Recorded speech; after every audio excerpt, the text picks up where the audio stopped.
You're listening to the Options Insider Radio Network. For more quality options programs, visit www.theoptionsinsider.com or search for Options Insider Radio Network in your podcast provider of choice. Listeners can also access all of our programming through our mobile app, available in iTunes and on Google Play. Don't forget to follow along with your favorite programs and submit your own questions for the hosts at twitter.com/options, facebook.com/theoptionsinsider, or via questions at theoptionsinsider.com. And now, it's time for the show that breaks down the options market, from unusual activity alerts to market analysis, strategy overviews, listener questions, and much more. If it involves puts and calls, then our all-star panel will break it down. It's time to hit the option block with your host, Mark Longo from the Options Insider Media Group, and co-hosts Uncle Mike Tussaw from RCM Asset Management, Andrew the Rock Lobster Giovinazzi from OptionPit.com, and Mark the Greasy Meatball Sebastian from OptionPit.com. And now, get ready to hit the option block. All right, everybody. That rockin' tune means it is time once again for a little program we like to call around these parts, the option block. A dash of some unusual activity, a sprinkle of what's trading, and of course, this time of year, some earnings breakdown and straddle fun and all sorts of good stuff, as well as, of course, some education, some strategy, some of your questions, and up here into the future, you stir it all together, you get the delicious milkshake that is the option block. My name is Mark Longo from theoptionsinsider.com, as well as, of course, some little thing we like to call around here the old Options Insider Radio Network. And, of course, this network continues to grow. We added TWIFO this week in Futures Options, a fun acronym to say. A couple of weeks ago on the network, it should have hit iTunes by the time you're hearing this. You could find it pretty much in most of the usual outlets, the usual suspects. It may be dragging on a few of them. They all have different approval process and stuff. But if it's not there, let us know. We'll make sure it's up there and rocking and rolling. Of course, you can always find it via our mobile app, available for iOS, Android, and indeed the beloved Fire OS. And of course, you guys can always join us live for the program directly via the Mixlr app, MIXLR, that you can get for pretty much any device under the sun, or you can just follow us on social media. We always tweet out and stream out the link ahead of time as well. And we record it pretty much and live stream it every Monday and Thursday, 3 p.m. Central, 4 p.m. Eastern. So set your calendars, set your clocks. You can join us live. Particularly fun this time of year. We get to talk about all sorts of things popping off after the close and happening even before the bell as well, with all sorts of fun earnings things going on. And joining me for this earnings fray, this earnings festival, we'll start off a little bit closer to home, starting off in the hinterlands, where we are joined by Uncle Mike Tussaw from RCM Wealth Advisors. Uncle Mike, welcome to the old program, sir. Always happy to be here. Mark, you are my milkshake. Thank you. It sounds like Skype is not your milkshake, though. Still having, sounds like some issues there. We will work with Uncle Mike to get him fixed up for you listeners. Meanwhile, we will turn to farther out in the hinterlands of this here United States to a little duchy, a little province we like to refer to colloquially as Maine, where we find the Rock Lobster himself, Mr. Andrew Giovinazzi. Mr. Rock Lobster, welcome back to the program, and how go things in the colloquially known Duchy of Maine? Did he just call you his milkshake? He did, and I'm still not sure what to make of that, so we'll move on. The whole network's my milkshake. I'm gonna let that one just rest. The Duchy of Maine as well. I tell you, it's been a little rainy and cold this week. What was that quote from that movie? I never saw it, but that's about your milkshake. I drink your milkshake or something like that. Something weird like that. That's that weird oil movie. I never actually saw it. Maybe I'll have to see it now so I can maybe once I see it, Uncle Mike's quote will make sense. And I think we'll keep on rolling with the show now. Milkshakes aside, it's time for the trading block. It's time to break down the latest topics, trades, and trends in the world of options. It's time for the Trading Block. All right, everybody, welcome to the Trading Block. Like the name implies, this is the portion of the program where we break down, surprise, surprise, what was trading, what was going up, what was lighting it up in today's market activity. From a broad market, from a broad index perspective, there wasn't a heck of a lot.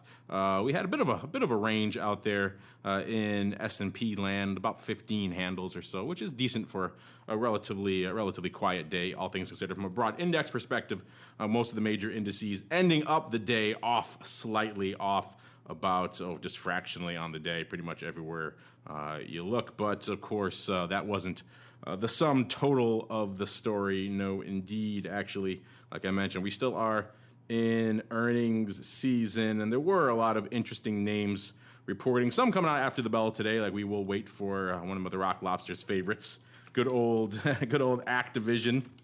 See how they report. Looks like they were pricing in about 250 or so, close to it out there. Straddle land, they closed right around the 34.5 level or so. That's pricing in about a 7% move, which is fairly rich for good old Activision, all things considered. To put that in perspective, listeners, our friends over there at the ever loving, ever volatile Tesla were pricing in about a little over 8% move. So Activision expecting perhaps some rocking and rolling here. Of course, earlier in the week, we did see some rocking and rolling, in particular, going back to the yesteryears of Wednesday, far back in market history, to a little name you may have heard of called Tesla, of course, reporting after the bell yesterday, and a lot of interest in that name, obviously, certainly coming off the heels of that crazy pre-order madness that they had going on out there, and a lot of people were wondering how that would impact them, and of course the pressure now for them to actually become a legit manufacturer and make 500,000 vehicles or something along those lines, or something they've proven to be incapable of doing so far, even with the Model X. And of course, granted, the Model X is a lot more sophisticated from a design perspective than the new model, whatever they're calling the new one. I forgot the name of which model number it is, or model letter it is, but still interesting stuff. We had, of course, that question of the week, which was our earnings straddle battle for this week, Tesla versus Alibaba. Tesla was pricing, like I said, about $20, a little about 8%. Baba was pricing in under $5, so they're coming in about 6%. We asked our listeners which they thought will be more accurate, which would win. Let's start there, perhaps, Mr. Rock Lobster. Who do you think our listeners voted for? What do you think they voted for? We gave them, obviously, Tesla or Baba. Then we also gave them sell both or buy both. Which way do you think they went? Oh, wow. I think they said buy the Tesla and sell the Baba. No, which straddle do you think they predicted was going to be the most accurate? Or perhaps sell both or buy both? The most accurate? I'm going to say the Tesla straddle. Interesting. Mr. Uncle Mike, which way do you lean, sir? Or which way do you think our audience leaned? I think the audience went with Alibaba. Interesting. So, yeah, the results were about a little under a third going for Alibaba, about a quarter for Tesla, and about 17% saying sell both, which turned out to be the strategy du jour, even though last week looks like people were kind of underselling their numbers and then blowing through them from a straddle perspective. Not so much this week, at least for these two names. And about a quarter of you turned out to be the right answer, which was buy both. If we had to pick an actual winner, and we do, because that's the name of the game. We saw out there in Tesla land, they were pricing in, like we said, about $20. They actually got a little bit under $6. Again, we're talking just closed to open here, not talking any sort of intraday range or anything else, or after hours, which of course adds a lot of different things to it. The actual move was about 2.6% that Tesla got. So they missed their straddle missed by overpriced by about 70%. And then of course out there in Baba land, they're pricing in under $5, about 6%. They actually got about 5%, so they were only off by about $1. So they missed about 21%, so therefore they are the most accurate of the two. They missed by the least. I like this. This is a fun little game, and a lot of you guys like to have fun with it during earnings season. We'll get into more of this, but before we keep going on this, I'll let my cohorts here chime in. Let's start in the land of Uncle Mike. What caught your eye in today's activity and indeed all the earnings that have been popping off this week, sir? Well, the big one right now is Tesla, even though it was supposed to have a little bit bigger of a move. 5% still a pretty interesting move on an earnings announcement, especially when it went to the downside. It kind of feels like Tesla is more of like a modern day Amazon in that, I'd like it, and I think it's a cool company, and they had a lot of neat ideas, but you got to make money and produce something at some point. So that's kind of what I'm thinking with Tesla. I think from a macro level with most of the market, it looks like everyone's sitting on their hands until all the announcements come out tomorrow morning. So there really wasn't a ton of there was movement today, but it was a good day to be a day trader, I suppose. But from start to finish, we're really not a lot different than where we were at 8:30 this morning, Chicago time. So I think that there's a lot of people waiting for the news tomorrow morning, and as always, I'll be waiting with bated breath at 7:30. Yeah, Tesla had an interesting time. You're not sure if we incorporated after hours moves and peak to trough in those. That straddle was a little bit more accurate. Again, we don't incorporate those because you guys, most of the listeners, can't really trade that unless you're sling some stock. So we don't include that in the analysis. But they did have a big run after hours after the announcement as well. They gapped up about 7%. After hours, of course, the market not loving them today. Tesla kind of taking it on the chin today, off about 5%, over 11 handles today, right around 211. A lot of this coming, as we mentioned, on the heels of this this concern. This is kind of interesting. It's kind of, they're at this moment now, they're at this inflection point. They've been kind of selling themselves on hype. In fact, they did it again last quarter with their earnings, where their earnings weren't that good, but they kind of hyped them up and they turned it around. They switched the narrative. They've proven themselves to be very adept at the hype part of the game. But now that rubber meets the road, because all that hype translated into a ton of pre-orders that they probably can't deliver on. So that's kind of where the other side of the hype game comes, when you're too successful and you can't actually, you don't have the stake to match the sizzle. That's the question now. Do they have that stake? They got about $300 million or so, a nice free loan from a lot of their people who put down $1,000 each to get their hands on a model, the new model. I'm forgetting, Model 3. They went to letters or numbers now for some reason. But they're not coming for a couple of years. They have to ramp up their gigafactory and all the other fun stuff.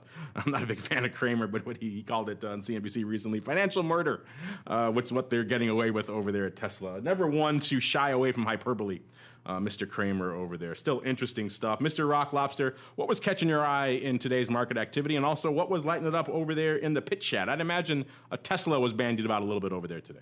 We did. We actually looked at a time spread this morning. Nobody really liked it, but it did okay. We're looking at mostly like it flies and iron condors, just boring stuff, because the market looks like it just wants to suck for a while. I'm sorry, but there's no the QE. I think part of the thing is like the Japanese are starting to give up on it because it doesn't really work.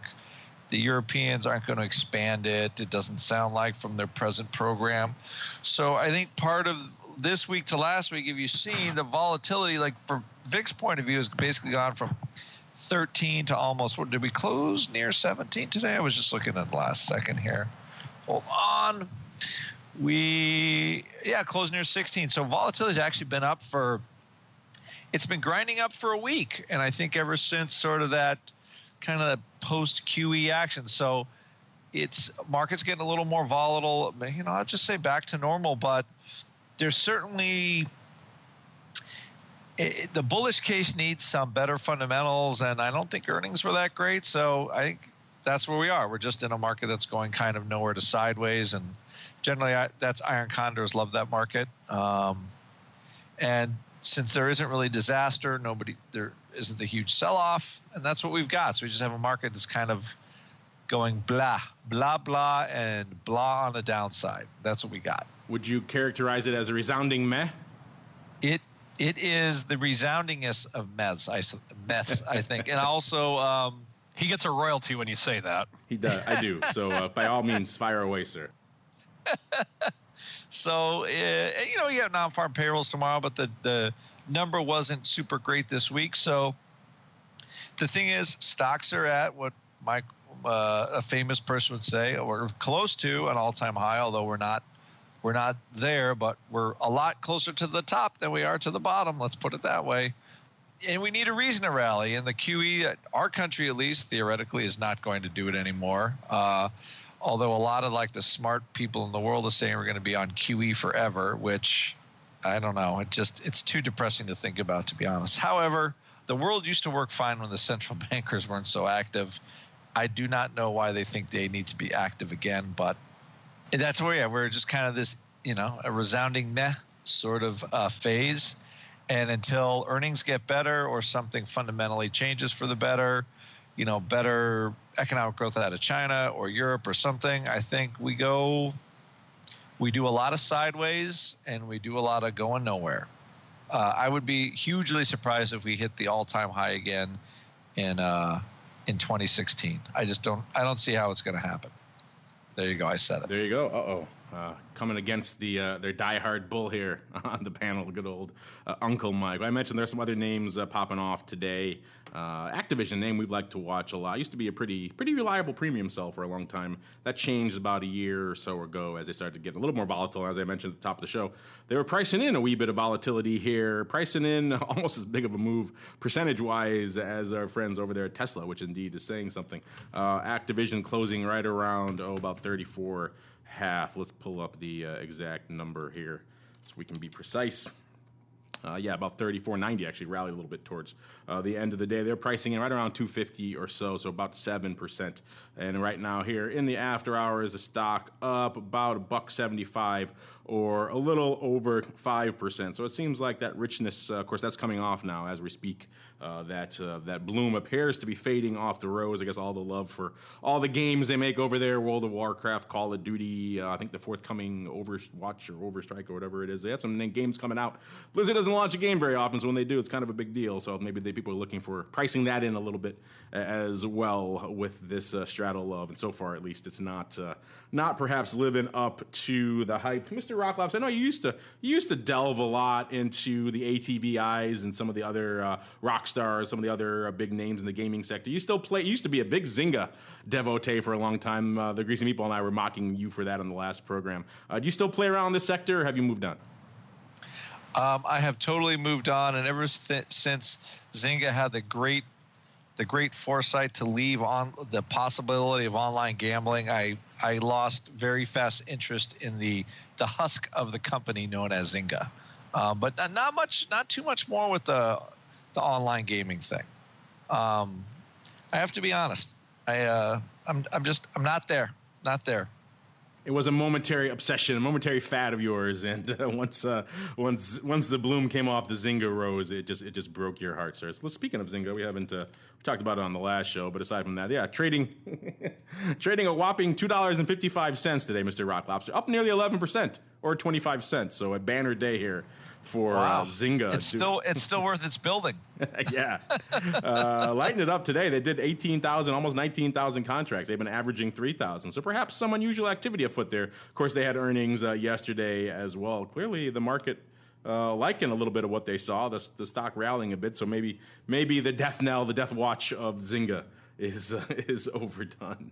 Of course, speaking of death watches, perhaps the death watch for crude is a little bit overdone as well. Everyone who was specking and worrying about the downside, they got shaken back to reality today. We saw crude spiking off of all things, all the weird factors that move to drive crude. A big wildfire out there in oil sands country, driving it up pretty substantially today, depending on the product you're looking at. But they were all up pretty aggressively today, and that, of course, helped to lean on the market a little bit as well. I know, Uncle Mike, you were taking a lot of longing looks at XLE and some juicy puts out there. Did you ever pull the trigger out there? And what's your XLE update for our listeners who may be so inclined?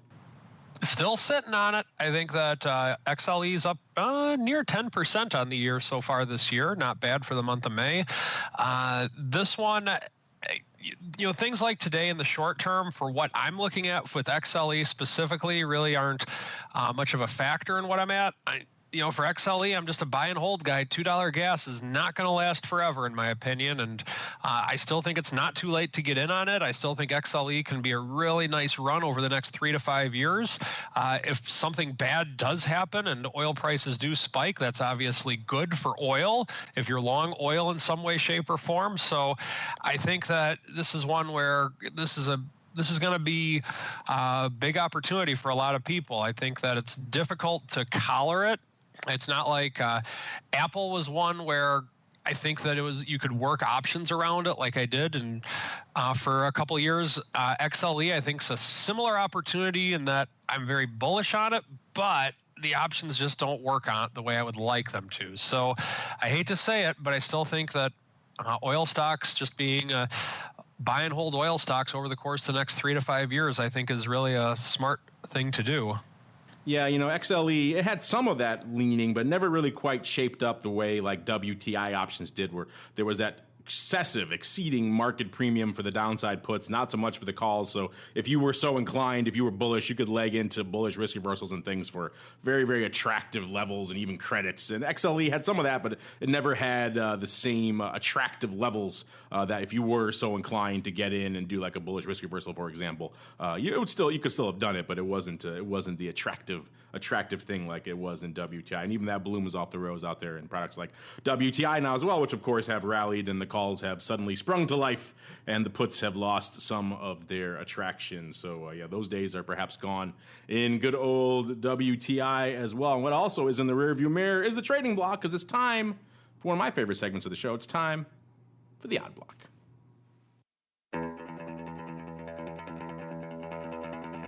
It's time to break down the most interesting, unusual, and downright questionable options activity that's been identified by theoptionsinsider.com. It's time for the Odd Block.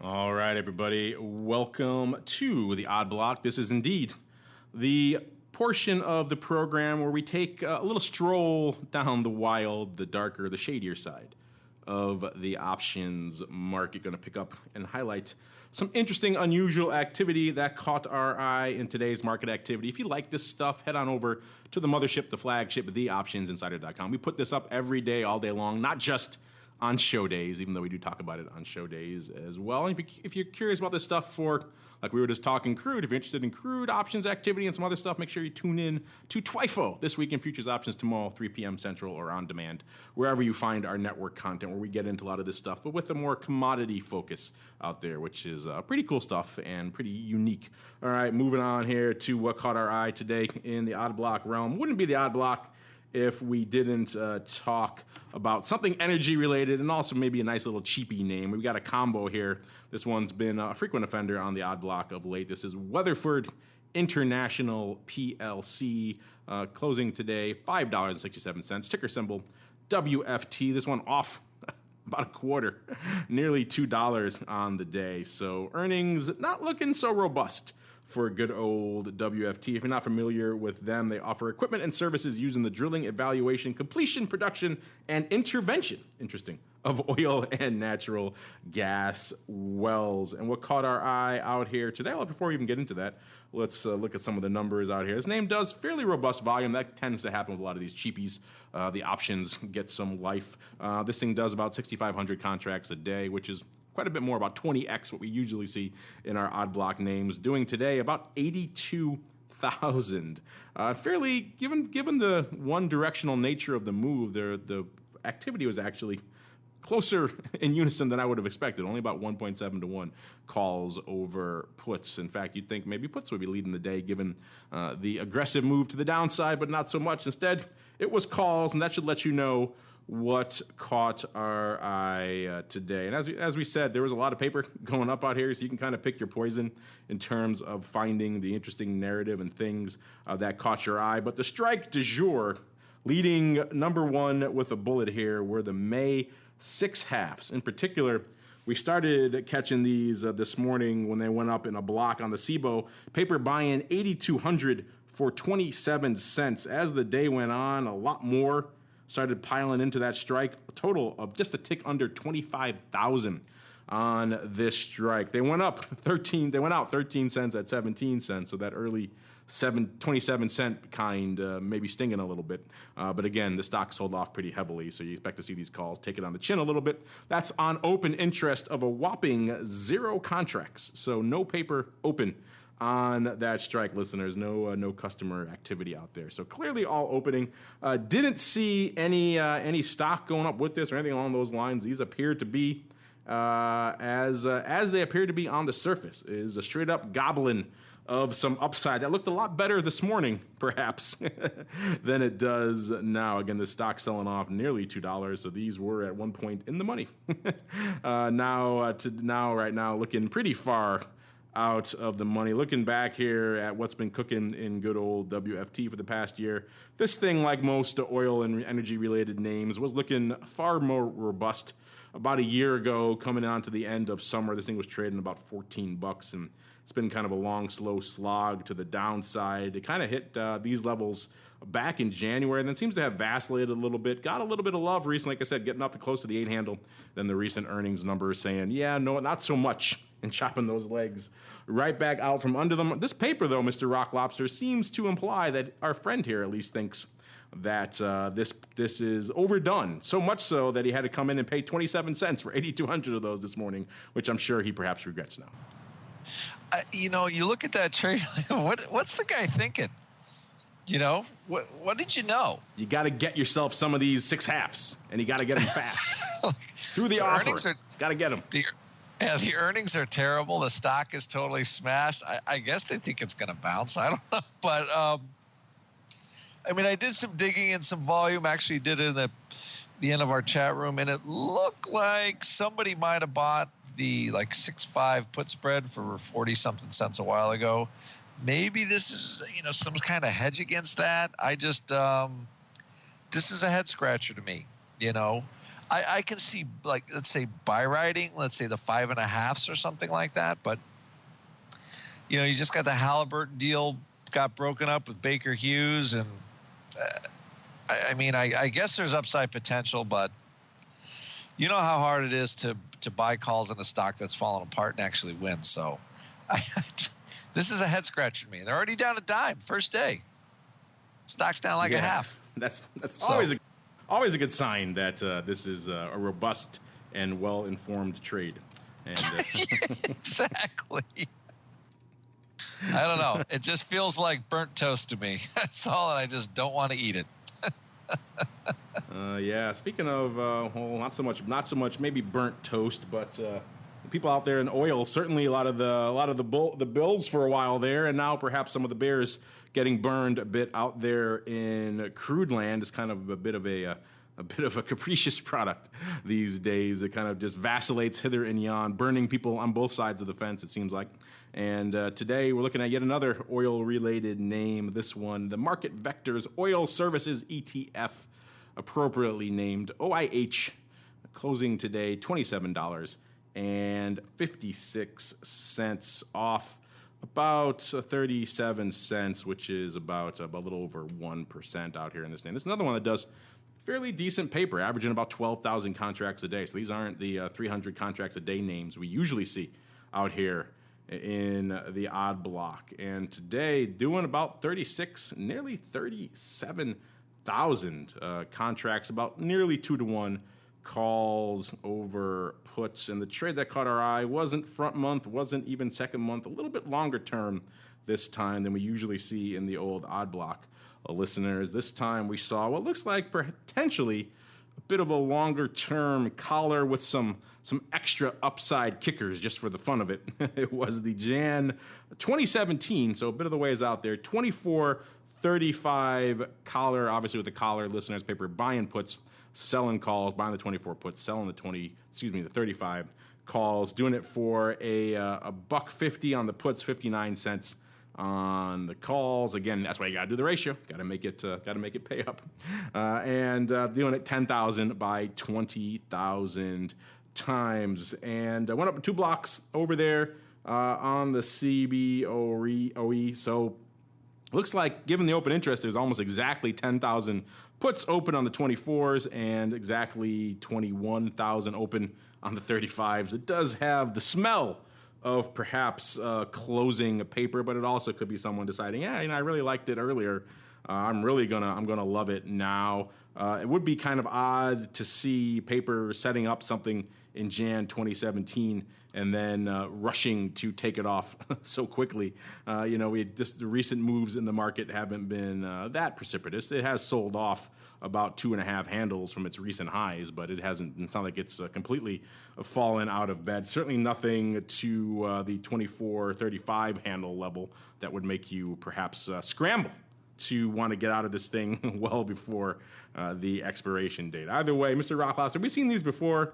Again, it feels like closing, but if it is, scrambling to close your Jan 2017 makes you wonder why you were putting on Jan to begin with. It does, although, they could have put it on a better price. I was trying to look for the entry date, and I still couldn't find it. So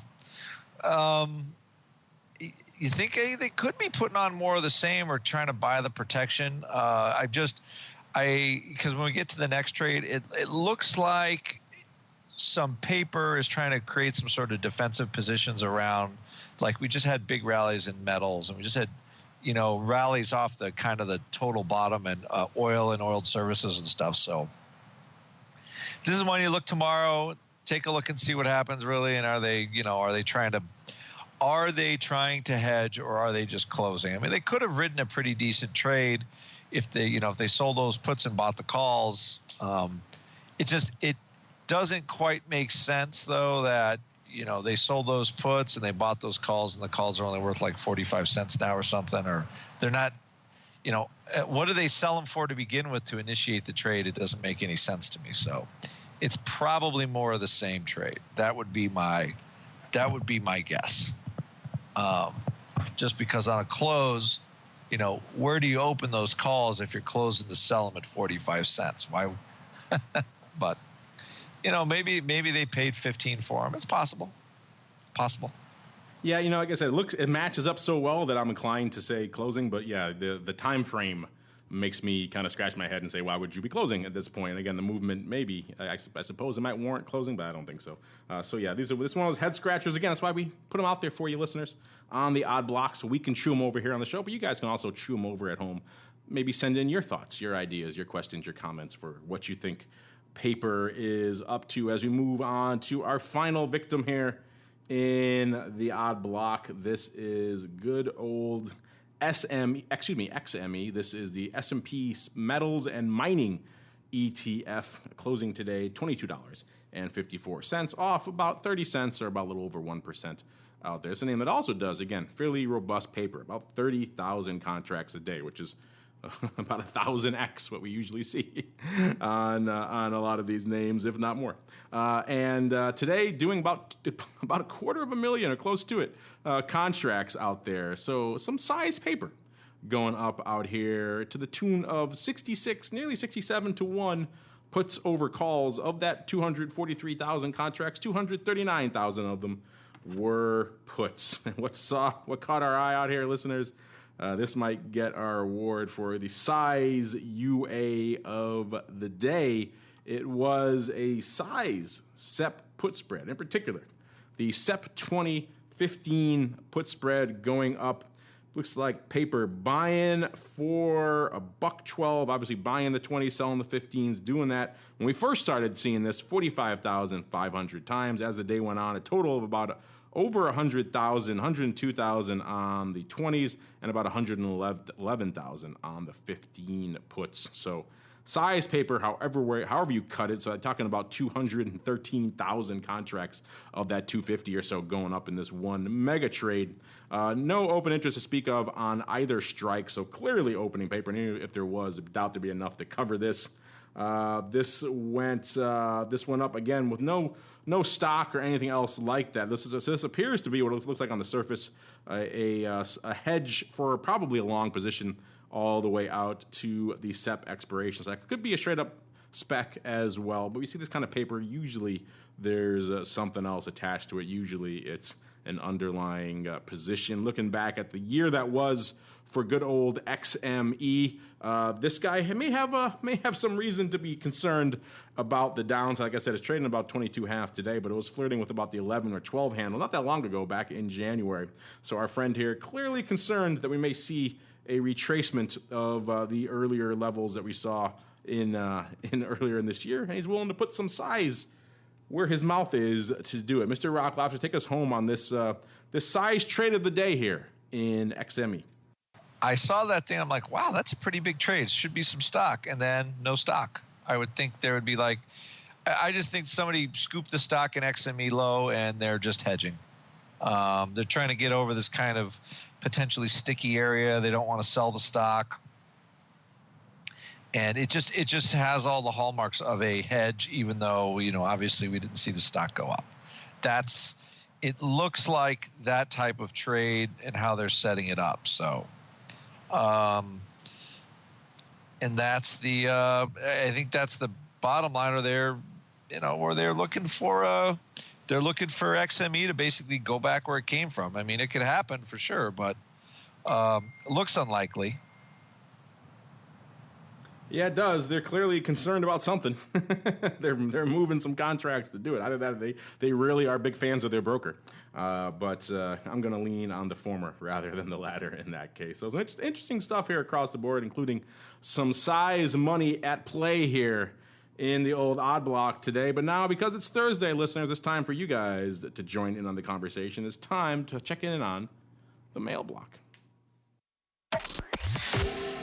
It's time to take your seat on the All-Star panel as we read your emails, tweets, Facebook messages, website comments, and much more. It's time for the Mail Block. All right, everybody, welcome to the Mail Block. There's a lot of ways you guys can make your questions and comments known to us here on this segment. You can always, if you're listening live, use the live chat there via MixLR or Mixler or in the app there and do that. You can also use our app, has most of that baked in as well, except for the live stuff. You can't do that there quite yet.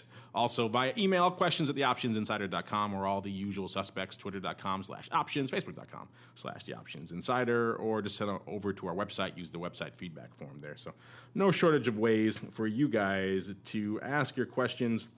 Just like, what do we got here? Let's start off with one here from Orman333. He says, hi, I've been learning and using MProfile for a year now, all on an intraday basis using futures, mainly using the ES futures. I would like to expand my time horizon a bit to a few days to a few weeks. I have a $25,000 account I am working with. I understand the mechanics of futures, but I am considering using options due to longer holding periods, specifically being long premium due to the defined risk. I am really not interested in selling options. Oh, that's interesting. He gets a gold star just for being the one guy writing in about long premium. He goes on to write, some people say that buying options is a fool's errand and better to sell spreads. He's listening to Don S. Others say they only buy premium. I am not sure which way to go. If I hold for longer periods, I have to cut size way down in futures, which is fine. However, if I get good at options, there is a lot of flexibility. I am a discretionary trader and a directional trader. I would love to get your opinion on the matter if you don't mind. Thanks a bunch. Also, I can still play intraday moves with weekly options if I see that opportunity. If I am good at picking direction, can simple long calls, and he puts in parentheses, non-spreads, be a viable option, no pun intended.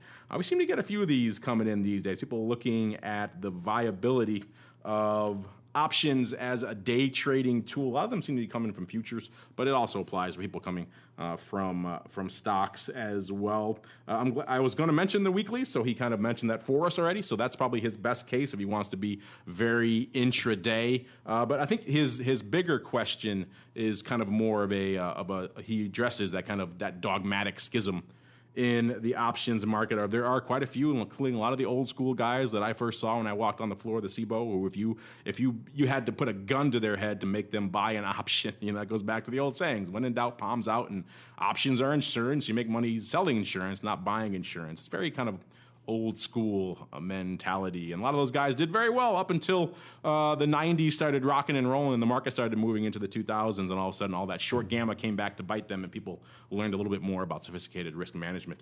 Although that had a long way around to saying it's still a challenge if all you're going to do is buy calls and hope for that to work out for you intraday. That's. I think we have a good discussion on this. Maybe we'll start with you, Mr. Rock Lobster, because I'm sure you got people coming into your chat room or who have come up there at Option Pit and have asked you, if not this question verbatim, something very similar to this. Hey, can I just come out there and buy them their calls and not do spreads? And how does that work out for me intraday? What do you typically tell someone who asks you that? Well, most of the people that we have that trade are more like day trader, intraday traders. They trade futures. They trade the futures, and they're pretty disciplined about it. You know, they have pretty disciplined stops. The problem with options day trading is, you know, that's not really what options were designed for. They were actually designed to take advantage of leverage and stuff over periods of time, either long or short. So, I mean, so I would just say that, you know, what you do is try to look for the product that, I mean, there's sometimes options make better day trades, but ultimately you need to use the product in the best way that it was originally designed. So to me, options are, you know, for lack of better terms, like swing trader, long-term trader, midterm types of trades. Day trading, you know, if you think the market's going down, you're whacking out some SPY. I mean, the options could give you some leverage, but, you know, in one day, do you get enough leverage to, I mean, maybe it could work from a day trade point of view, but most of, you know, and I see guys being opportunistic, but most of the guys that I know, they set up more, you know, one week trades or, you know, 9 to 10 day trades using options, and they do it less so for just like a 1 day trade. The only intraday trades is when some of our clients, you know, when they feel vols coming in and they kind of create trades to really press the volatility down, you get the vol crush and they close them. So can you do it? Yes. Do you have to be selective? Yes. Do some of the traders, a lot of them trade futures? Yes. So ultimately, it's sort of it's sort of up to you. I mean, with that size of account, you get some more leverage with futures, but, you know, the leverage cuts both ways as well. So you got to be careful. You got to be careful. You let futures traders into your chat room? You haven't kicked those hooligans to the curb? You know, they're kind of a rowdy bunch, but we keep them around. You keep them honest. Exactly. Well, you know, you're right. It is true that, you know, that's kind of contrary to the core nature, the core mission why options were indeed designed. And everything he's talking about here in his letter, he talks about he wants to be a discretionary directional trader. That all goes back to Delta. And if you want Delta, at the end of the day, Delta One products they offer you the most delta, the most bang for your buck, unless you're going to get into some really crazy scenarios of really deep options. But then that's the kind of that you're going to do that, you might as well be trading the future anywhere there, or the stock or the ETF or whatever the underlying is you're looking at. You know, if that is still your primary focus, all these things we talk about here, we talk about volatility, we talk about time decay, aka time. All these things usually require time to work, and if you don't have the time or you don't want to invest that time, then yeah, it's kind of a bit of a challenge. Uncle Mike, I'm sure you've encountered this once or twice as well, if not perhaps on this very program. What do you say to someone who comes to you with a similar question like this? Well, let's start by talking about leverage. If you're not successful without leverage, you will not be successful with leverage. For example, I have a client that has a portfolio margin account, and so he had a little bit extra cash in there, and he was thinking about doing some day trading. He said, well, should I open up a futures account? And I said, well, you can, but you have a portfolio margin account and you have enough cash to where if you were to go long or go short 500 shares of SPY in your portfolio margin account, it's going to be a very similar effect it'll be an almost identical effect from a win or loss ratio of just being long or short of an S&P mini. So the reason we went with that was just to keep it simple to see if he wanted to day trade, and let's just say he does not anymore. But with that being said, he got a feel for how things worked, and from a leverage standpoint, you can leverage yourself more on S&P E-mini contract than you can on a portfolio margin account on using SPY, the underlying. But in reality, he had a lot of leftover buying power and it didn't matter. So in his case, that made the most sense for him. Now, with that being said, had he had a lot of success with it, and it would have gone well for him for a couple of weeks, and he's making profits left and right and just not getting enough bang for his buck, at that stage, I would have said, okay, now I think you ought to maybe look into doing something with futures or something along those lines. I would have called up one of our futures brokers over at RCM to talk with him about that, but we never got to that level. So with that, I think that you can get plenty of bang for your buck just doing the underlying if you're just starting out with it.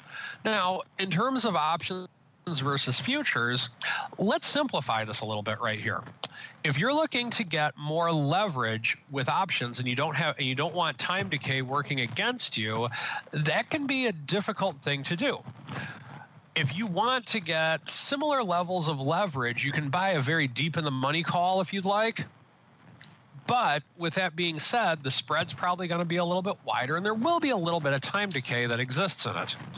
A way with which to kind of educate yourself on how it could work would be along the lines of something to where you're long the futures contract, and then maybe you buy an out-of-the-money put wherever you're going to buy the strike of the call.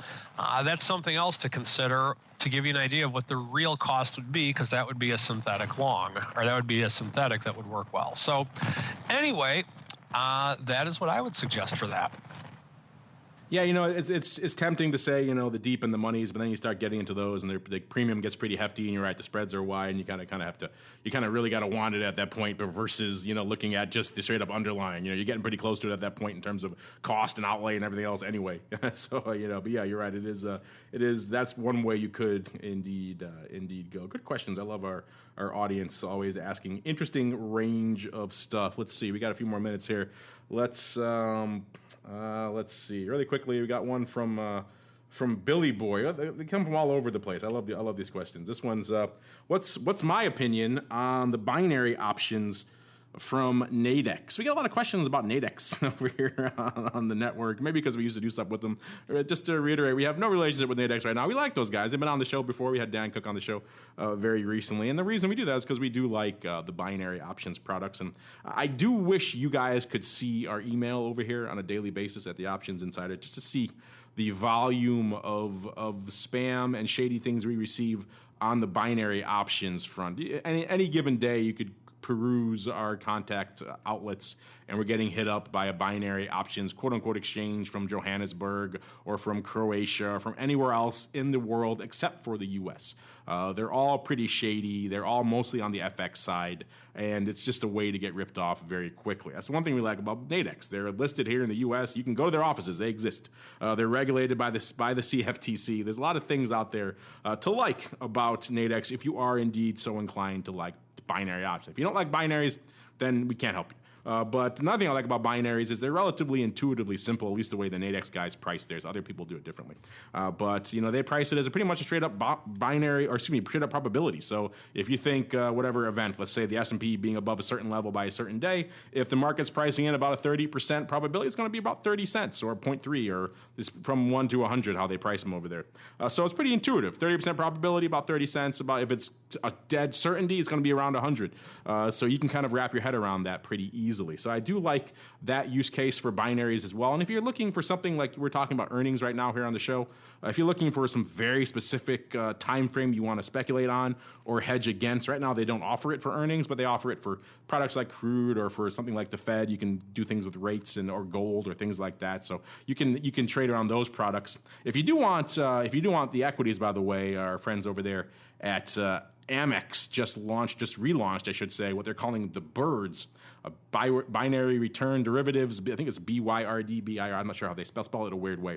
But that's effectively a relaunch of a product they launched about 7-8 years ago and kind of withered on the vine. Now they're coming back with them, and it's attempting to do what the Nadex guys have done for commodity binaries and do it on the equity options side. And it's a laudable goal. People out there, typically one of the problems we see with retail a lot is they'll come in, they'll want to trade whatever, an Apple, a Google, whatever it is. And then they look at it and say, oh, these options are actually kind of juicy. They're kind of expensive. Instead of buying the at the money where I have a decent chance of that trade working out, I'm going to buy this 5 delta call instead because it's so cheap and I'm going to buy 100 of them. And guess what? It goes out worthless. They lose all their money and they never trade options again. That doesn't work for anybody. So binaries are a way to address that because they allow you to migrate your liquidity closer to the at the money, closer to strikes that have actually some meat on the bones. And it's not going to cost you as much in terms of premium because, again, it's just that straight up binary pricing. So I like those two things. Do I endorse Nadex? No, I don't work with them, but I do. In terms of binaries, if you like binaries, they're a regulated entity. Same thing with Amex. So if you want to trade binaries, those are two ways that I would certainly recommend that you go check out their stuff. That said, do you guys have anything you want to add on binaries, or should we keep rolling with another question? I'll take your resounding silence as a no. All right, I'm going to move on to next. Let's see, we got time for about, one more here. Here's a layup. I'm going to give you a layup, Mr. Rock Lobster. We get all kinds of questions, extreme, basic, high end. This falls more on the basic category. This one comes in from Flyer. He or she writes, what are the first steps to learn about options? Since this is your actual business, Mr. Rock Lobster, I will tee it up for you, except for the fact you can't, first thing you say can't be come to Option Pit. You got to give them some free recommendations first, and then you can tell them to come to Option Pit. That said, have come at it, to sir. Option Pit. I said it. Oh, there you go. All right. Free recommendations. I can't say whatever Tucson just said. This is what I would say is, if you want to learn how to trade options, the first thing you have to figure out is, what the heck are you trying to do?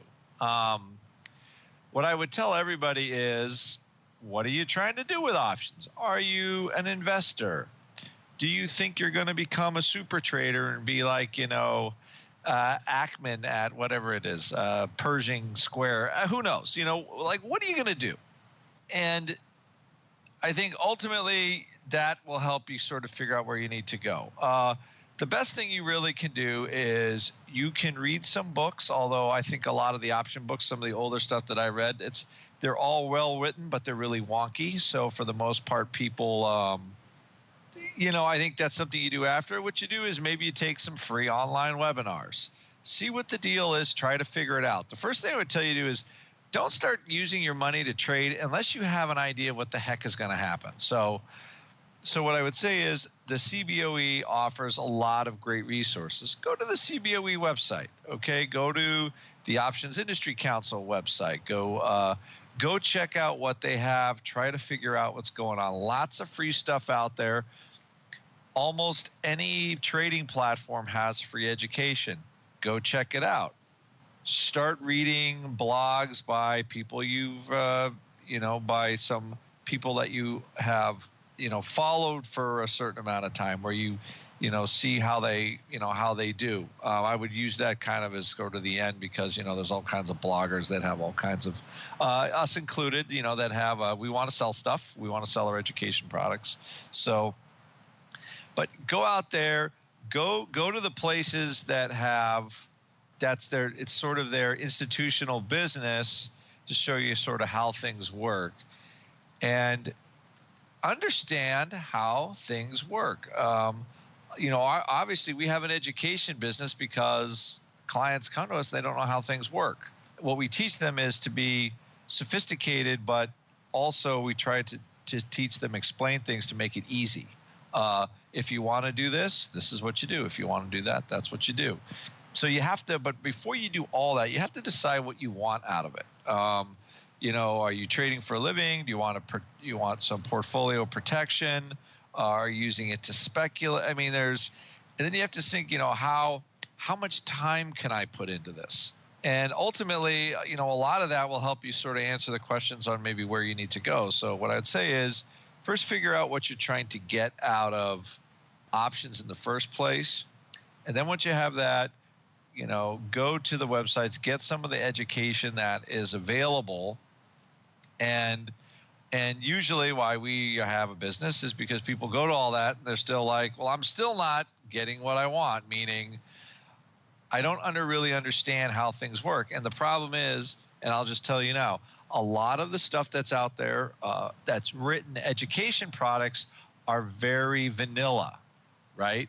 Very vanilla, meaning they're not really going to tell you how the option markets work. What they'll tell you is, this is a this or this is a that, go do it. What they're not going to help you with is really understanding, how market conditions change, and then what's that going to do to the options positions you have. So obviously that's what we do. But first off, figure out what you want out of it, and then go out and get easiest thing, go to the CBO website, and after you go to the Options Industry Council website, and after you try to go make heads or tails of that stuff, you'll probably be talking to us.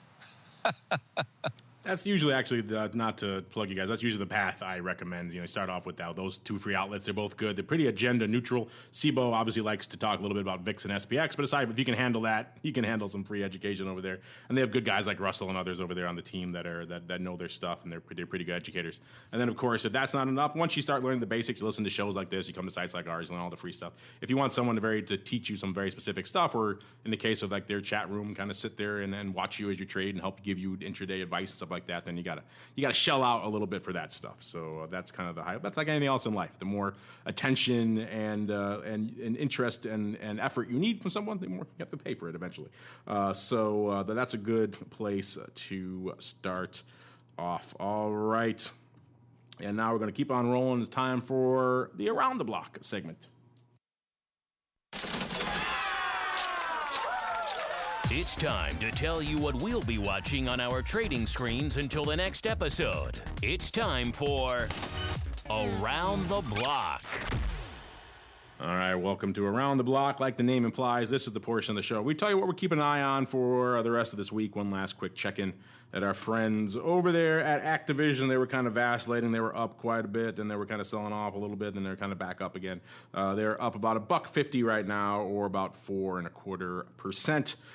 Pricing in about a 250 move, so they're still under that expected move. We'll see how that settles out as we go into tomorrow, but perhaps all that overpriced a little bit, all that volatility a little bit overpriced, a little bit overbaked in. And of course, speaking of volatility, we got some interest tomorrow on what's lurking on the horizon there tomorrow. So I think everyone's watching that. Aside from that, Mr. Rock Lobster, we'll start with you. What do you keep an eye on for the rest of this week? We got non-farm payrolls. That will be probably one of the bigger ones. And just, if the vol keeps going up, usually volatility begets volatility. We had, I would say, kind of a ho-hum earnings season, meaning corporate profits for the most part were down, yet stocks are still really close to their highs. So that doesn't make any sense to me. You got a couple things. Japan was down, 13 or 15% last week. I believe they reopened tomorrow. I don't know if it was a holiday or whatever. Because all of a sudden they're not going to try any more of this extraordinary QE stuff, so their currency went ballistic, and then their equity market tanked. So I'm interested to see how maybe all that starts to play out. And I am looking for the end of the QE cycle. And I'm still not convinced that the market likes that yet. So that probably might be the next good buying opportunity. But the only good thing is, at least from this point of view, is now that the Fed and all the central banks own the paper, they can market where they want. So as long as everybody believes that, we shouldn't have a financial problem like we had in 2008. I'm just looking at our numbers, our predictions from last week's vol views as we're closing up the show here, and looks like actually I'm closest right now. It's about a 15.5. Fixed cash going out about a 15.91 after being a little bit higher. Russell, the ever buyer of volatility, his 18, not looking too good right now. We'll see how that comes out. I thought I was 16. You were 15. 15? So that's what I have you down for. Oh, you just bumped me by a half. So yeah, hey, Price is Right, baby. You gotta get closer. Yeah, it'll be 50 by the close tomorrow. Russell, man, he's got to stop buying all this vol. He's loving. Of course, we'll see what happens tomorrow. He could be on the low end if these non-farms somehow cause a meltdown. That said, Uncle Mike, I'd imagine you're non-farms mode. That would be correct. Pretty much after that, I think I'm just going to be done for the day before the day even starts tomorrow. Just look at non-farm and then go home. Let's go have a nice relaxing nap. I guess the BBI won't be too high over there in the old Uncle Mike / RCM Wealth Advisor / RCM Alts office. All right, that music means it's time to bring to a close yet another episode, a fun-filled episode of the Option Block. Talk some earnings, talk some of your questions, a lot of your great questions. Talked a little bit more earnings, talked of some UA, all sorts of fun stuff. Why would you close a trade a year plus out or close to it? Let us know. Good stuff to debate here on the old program. But before we go, let's check back in one last time with my cohorts here. My partners in crime on ye old program. Starting off with he of chat room infamy, who allows the futures traders in there. I still can't believe that. Mr. Rock Lobster, what's cooking in the land of the pit? Our biggest thing is Saturday we have, learning to use option to hedge long-term positions. That will be Saturday, 9:30. Jump over to our website at www.optionpit.com/events and sign up and learn something. Sign up, get your learning on optionpit.com/events. And Uncle Mike, what do you have cooking for our listening audience, sir? All futures traders are welcome to invest for the long term through me, a derivatives kind of guy. So once they're kicked out of Andrew's chat room, they can go to you, huh? Absolutely. We welcome futures traders here. And if you are looking for someone to help you with your longer term investments, I am happy to help in any way, shape, or form. Feel free to contact me at 312-212-3531 or shoot me an email at mtusaw@rcmfs.com. There you go, listeners. Hit him up. And while you're there, he didn't mention it, go ahead and buy his book on Amazon. Go long with Uncle Mike /Mike Tusaw, TOSAW. Search for it on Amazon. And yeah, it's the price of a cup of coffee. Check it out. I think you're going to like it. And on behalf of Uncle Mike and the Rock Lobster, and indeed myself, I want to thank you for tuning in, sending in your questions, your comments, and all your feedback. We love to hear it so much. Don't forget to tune in This Week in Futures Options tomorrow, 3 p.m. Central, 4 p.m. Eastern, or wherever you find our programs on demand after the fact. And we'll see you next week for more of the Option Block.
The preceding program was a production of the Options Insider Radio Network. For more quality options programs, visit www.theoptionsinsider.com or search for Options Insider Radio Network in your podcast provider of choice. Listeners can also access all of our programming through our mobile app, available in iTunes and on Google Play. Don't forget to follow along with your favorite programs and submit your own questions for the hosts at twitter.com/options, facebook.com/theoptionsinsider, or via questions at theoptionsinsider.com.